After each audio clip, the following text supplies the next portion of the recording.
আর যে পৃথিবীতে নামাজ আদায় করবে না তার কোমর হয়ে যাবে কাঠের মতো শক্ত। আল্লাহ আদেশ দেওয়া সত্ত্বেও সে সেদিন সিজদায় অবনীত হতে পারবে না। ভয় ও লজ্জার কারণে তাদের চক্ষু নিচে থাকবে, অবনমিত থাকবে। লাঞ্ছনা ও গঞ্জনার আযাব তাদেরকে ঘিরে ফেলবে। দিনী ভাইরা, এই শাস্তি এজন্য যে দুনিয়াতে তাদেরকে সিজদার প্রতি আহ্বান করা হলেও তারা কখনো ওই আহ্বানে সাড়া দেয়নি। হাইয়া আলাস সালাহ, আপনার কাছে এটা আযান মনে হয়? এটা আযান মনে হয় না? আযান মানে তো এলান, এগুলো তো দাওয়াত। আল্লাহু আকবার, আল্লাহু আকবার, এটা তো ঘোষণা দেওয়া হয়। আল্লাহ মহান, আল্লাহ মহান, আশহাদু আল্লা ইলাহা ইল্লাল্লাহ, এটা হচ্ছে নিজেকে একেবারে দাবি করা যে আশহাদু আল্লা ইলাহা ইল্লাল্লাহ, আমি সাক্ষ্য দিচ্ছি আল্লাহ ছাড়া ইলাহ নাই। গাছ, মাছ, পশু, পাখি, জীব জন্তু, মাটি, there is no one but Allah, কেউ নাই আল্লাহ ছাড়া। আশহাদু আল্লা ইলাহা ইল্লাল্লাহ আপনার কাছে আযান মনে হয়? দিনী ভাই, এটা আযান নয়, শুধু আযান নয়, এটা মানুষের দাবি যে আমি সাক্ষ্য দিচ্ছি আল্লাহ ছাড়া ইলাহ নাই। আশহাদু আন্না মুহাম্মাদার রাসূলুল্লাহ আপনার কাছে আযান মনে হয়, কিন্তু না, এটা দাওয়াত, এটা নিজের অস্তিত্ব, এটা নিজের হৃদয়ের ভাষা আর আবেগ প্রমাণ হয় যে আল্লাহর নবী মুহাম্মদ সাল্লাল্লাহু আলাইহি ওয়াসাল্লাম আল্লাহর প্রেরিত দূত এবং রাসূল, আমি সাক্ষী দিচ্ছি। যখন আমি এটা সাক্ষী দিই, তার মানে পৃথিবীতে যত মানুষ উপাসনার যোগ্য, যত মানুষ মানুষকে উপাসনার যোগ্য মনে করে, যত মানুষ মনে করে যে এর কথা শুনতে হবে, যখন আমি বলে দেই আশহাদু আন্না মুহাম্মাদার রাসূলুল্লাহ, আমি সবকিছুকে প্রত্যাখ্যান করলাম। বুঝে আসছে আসে নাই? হাইয়া আলাস সালাহ আপনার কাছে শুধু নামাজের দুটা বাক্য মনে হয়? নো, নেভার, এটা দুটা বাক্য নয়। হাইয়া আলাস সালাহ, নামাজে আসো, নামাজে আসো। হাইয়া আলাল ফালাহ, কল্যাণে আসো, আসো, তুমি কামিয়াবির দিকে আসো, সফলতার দিকে আসো। আযান কেন মনে করেন আপনি এটাকে? আযান তো এটা নামকরণ। আযান কি? নামকরণ, আহ্বান করা হয়েছে এখানে। তাহলে হাইয়া আলাস সালাহ তো কি? এই জন্য বলেছে যে তারা লজ্জায় অপমানিত হয়ে চক্ষু নিচের দিকে থাকবে এবং আযাব তাদেরকে ঘিরে রাখবে। কেন? তাদেরকে নামাজের আহ্বান করা হয়েছিল, সিজদার আহ্বান করা হয়েছিল, তারা সিজদায় আসেনি। এই যে হাইয়া আলাস সালাহ, নামাজে আসো, সে আসেনি।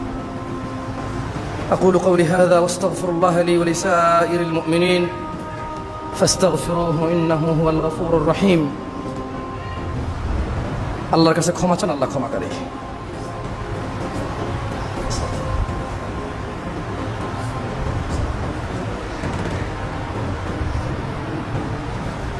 আলহামদুলিল্লাহ, আলহামদুলিল্লাহ, আলহামদুলিল্লাহি ওয়াহদাহু ওয়াসসালাতু ওয়াসসালামু আলা মান লা নাবিয়্যা বা'দাহু সুম্মা আম্মা বা'দ। প্রশংসা আল্লাহ তাআলার, যিনি আমাদেরকে এই জুমআর দিনে জুমআর সালাতে অংশগ্রহণ করার তৌফিক দিয়েছেন এবং যিনি আমাদেরকে লাখো কোটি মানুষের মধ্যে নির্বাচন করেছেন বাংলায় খুতবা দেওয়ার এবং বুঝি সে ভাষায় খুতবা শোনার। আলহামদুলিল্লাহ, আল্লাহের প্রশংসা। তার অগণিত সৃষ্টির মধ্যে তিনি আমরা মানব জাতিকে ওয়ালাকাদ কাররামনা বানি আদম, তিনি আমাদের মানব জাতিকে সবার উপরে শ্রেষ্ঠত্ব দান করেছেন। আলহামদুলিল্লাহ, আল্লাহের কাছে প্রশংসা। আল্লাহ, তোমার প্রশংসা। তোমার হাজার লাখো কোটি সৃষ্টির মধ্যে মানুষকে সর্বশ্রেষ্ঠ করেছো, তারপর মানুষের মধ্যে ধর্মদ্রোহী তুমি এটাকে সহ্য করো। আল্লাহ, এই মানুষের মধ্যে তোমার উপরে অপমান, তোমার উপরে অপবাদ দেয়, তুমি এটা সহ্য করো। আল্লাহ, এই মানুষের মধ্যে তোমার উপরে তোমাকে আর সম্মান করে না, এত লাখ কোটি মানুষের মধ্যে তুমি আমাদেরকে নির্বাচন করেছো তোমাকে মেনে চলার, তোমার প্রশংসা আল্লাহ। আলহামদুলিল্লাহ, আল্লাহের প্রশংসা, যিনি আমাদেরকে কান দিয়েছেন শ্রবণ করার, মুখ দিয়েছে বলার। আলহামদুলিল্লাহ, আল্লাহের প্রশংসা, যিনি অন্ধকারের মধ্যে ভুল ভ্রান্তি বিদআত শিরক গুমরাহির মধ্যে মুহাম্মদ সাল্লাল্লাহু আলাইহি সাল্লামের সেই মদিনার বাণী আর স্রষ্টা যা পছন্দ করে সেটা বলার এবং শোনার তৌফিক দান করেছে। আলহামদুলিল্লাহ, দিদি ভাইরা, নামাজ ছাড়া আমাদের উপায় নাই। আপনাদেরকে বলে বোঝানো যায় না, কারণ যে বলতেছে সে নিজে অনেক কিছু বোঝে না। আর আসলে নিজের বুঝটা নিজেকেই বুঝতে হয়, ঠিক না? নিজের বুঝটা নিজেকেই বুঝতে হয়। কেউ আসলে বুঝাইতে পারে না, বলতে পারে। কি আমরা কি করতে পারি? আমরা বলতে পারি, আমরা বুঝানোর ক্ষমতা রাখি না। যেমনটা আল্লাহ সুবহানাহু ওয়া তাআলা কোরআনুল কারীমে বলেছেন মুহাম্মদ সাল্লাল্লাহু আলাইহি ওয়াসাল্লামকে, ফাযাক্কির ইন্নামা আনতা মুযাক্কির। ও মুহাম্মদ, উপদেশ দিন, আপনি একজন উপদেশদাতা। লাস্তা আলাইহিম বিমুসাইতির, আপনি মানুষগুলোর কর্ম নিয়ন্ত্রক নন। লাস্তা আলাইহিম বিমুসাইতির, কিন্তু কি ইল্লা মান তাওয়াল্লা ওয়া কাফার, আপনি বুঝান, আপনি বলেন, উপদেশ দেন, আপনি এদেরকে কন্ট্রোল করার ক্ষমতা রাখেন না। কিন্তু যে আপনার দাওয়াত শুনে মুখ ফিরিয়ে নেবে, অবাধ্য হবে, মানবে না, ফায়ুআযিবুহুল্লাহুল আযাবাল আকবার, আল্লাহ তাকে কঠোর দণ্ডে দণ্ডিত করবেন। কেন, কিভাবে? ইন্না ইলাইনা ইয়াবাহুম, ও মুহাম্মদ, এই মানুষগুলো আমার দিকে ফিরে আসবে। সুম্মা ইন্না আলাইনা হিসাবাহুম, অতঃপর আমি এদের হিসাব নেব। তো দিনী ভাইরা, আপনাদেরকে অনুরোধ করব, আল্লাহর ওয়াস্তে 5 ওয়াক্ত নামাজ পড়ুন। এই করোনায় কত মানুষ চলে গেল, জ্বর, সর্দি, কাশি, ডায়রিয়া, ম্যালেরিয়া, যক্ষা, টাইফয়েড, ক্যান্সার, আলসার, কত মানুষ সুস্থ অসুস্থ থাকা অবস্থায় মারা যায়, অ্যাক্সিডেন্টে মারা যায়, শুয়ে থাকা অবস্থায় মারা যায়। এই পৃথিবীতে আমি আর আপনি নির্দিষ্ট একটা সময়ের জন্য এসেছি, যেটা পৃথিবীর কেউ বৃদ্ধি করতে পারবে না, যেটা পৃথিবীর কেউ কম করতে পারবে না। আপনাকে আমাকে বিদায় নিতে হবে। কখন? হতে পারে এখন, আমরা জানি না। আপনাকে আমাকে বিদায় নিতে হবে কখন? হতে পারে এখন, আমরা জানি না। তবে বিদায় নিতেই হবে, বিদায় নিতেই হবে। দিনী ভাইরা, শিশুকাল 10-12 বছর তো বোধগম্যহীনতায় চলে যায়, আর 60 বছর 65 বছর বয়সে কোমর ব্যথা, হাত ব্যথা, দাঁতে ব্যথা, পেটে ব্যথা, স্মৃতিশক্তি হ্রাস পাওয়া, এবং ছেলে মেয়েদের কাছে জিম্মি হয়ে যাওয়ার পরে মনটাকে ছোট করে আরো 10-15 বছর চলে যায়। ওই সময়টাকে সময় মনে করা যায় না। হাতে আছে এখন 15 থেকে 50, হাতে আছে এখন কি 15 থেকে 50। নামাজের জন্য হাতে আছে 10 থেকে 50, মানে খুব সুন্দর করে নামাজ পড়া যাবে। নামাজে আমার অজু ভাঙবে না ইনশাআল্লাহ, শক্তি আছে আল্লাহর ওয়াস্তে। আল্লাহ নবী সাল্লাল্লাহু আলাইহি সাল্লাম যে সালাত প্রতিষ্ঠা করার জন্য নানা কিছু ত্যাগ তিতিক্ষা করেছেন,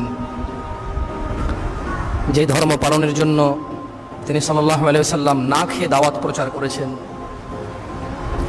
যে ধর্ম প্রচারের জন্য তিনি সাল্লাল্লাহু আলাইহি ওয়াসাল্লাম সুন্দরী মহিলাটাকে গ্রহণ করেনি, যে ধর্ম প্রচারের জন্য তিনি সাল্লাল্লাহু আলাইহি ওয়াসাল্লাম আরবের সবচাইতে ধনী মানুষ হতে চায়নি, যে ধর্ম প্রচারের জন্য তিনি সাল্লাল্লাহু আলাইহি ওয়াসাল্লাম আরবের নেতৃত্ব নিতে চাননি, সেই ধর্ম আমরা মানতে হবে।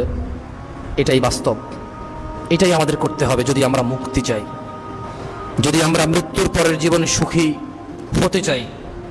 তাহলে সালাত আমাদের আদায় করতেই হবে, প্রতিষ্ঠা করতেই হবে। নিজে পড়তে হবে, মা বোনকে পড়াতে হবে, ছেলে সন্তানকে পড়াতে হবে। নিজে পড়তে হবে, নিজের অধীনে কর্মচারীদেরকে পড়াতে হবে। যদি আমরা মুক্তি চাই, যদি আমরা আল্লাহর ভালোবাসা পেতে চাই, যদি আমরা সুখী হতে চাই, আল্লাহকে মানার পরপর আমরা দিনে 5 বার আল্লাহর সাথে দেখা করতেই হবে, ওনার কাছে মাথা নত করতেই হবে, ওনার গুণগানার প্রশংসা করতেই হবে, ওনার কাছে ছোট থাকতেই হবে, যদি আমরা নিজেদের মুক্তি চাই। আমি দোয়া করি আল্লাহ সুবহানাহু ওয়া তাআলা আমাদের সবার এতদিন যে নামাজগুলো ছুটে গেছে, আল্লাহ আমাদেরকে ক্ষমা করুন। আমি দোয়া করি, ইয়া আল্লাহ, মানুষের স্রষ্টা, ইয়া আল্লাহ, তুমি মানুষকে ভালোবেসে তৈরি করেছো যারা তোমার গুণগান গাইবে। আল্লাহ, তুমি আমাদেরকে ছোট্ট একটা জীবন দিয়ে, এই জীবনের বিনিময়ে তুমি আমাদের অনন্ত জীবনে সুখের ব্যবস্থা করে রেখেছো। আল্লাহ, আল্লাহ, তুমি আমাদেরকে যেহেতু ভালোবাসো, আজকের পূর্বে যত নামাজ ছুটে গেছে তুমি আমাদের ক্ষমা করো।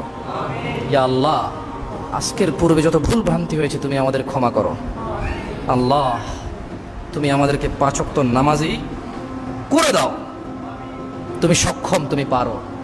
আল্লাহ, তুমিই পারো। আল্লাহ, তুমিই পারো এই জং ধরা হৃদয়, এই অপরাধে কালো কুলস এই হৃদয়টাকে সুন্দর করে পরিষ্কার করে নরম তোমার মুখী করে দিতে তুমিই পারো, তুমি সক্ষম। আল্লাহ তুমি আমাদেরকে নামাজি করো।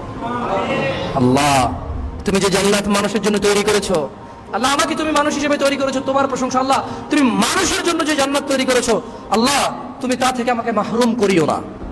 আল্লাহ তুমি তোমার জান্নাত থেকে আমাকে বঞ্চিত করিও না। আল্লাহ যেভাবে আমল করলে জান্নাতি হওয়া যায় তুমি আমাকে সেভাবে আমল করাও। আল্লাহ তুমি সক্ষম, তুমি পারো। আমাদের দিনী ভাইদের মধ্যে কিছু লোকে বলেছিল তাদের মা খুব অসুস্থ, একজন দিনী ভাইয়ের। আল্লাহ ওনার মাকে সুস্থ করে দিন। আল্লাহ আমাদের প্রত্যেকের মাকে সুস্থ রাখুন।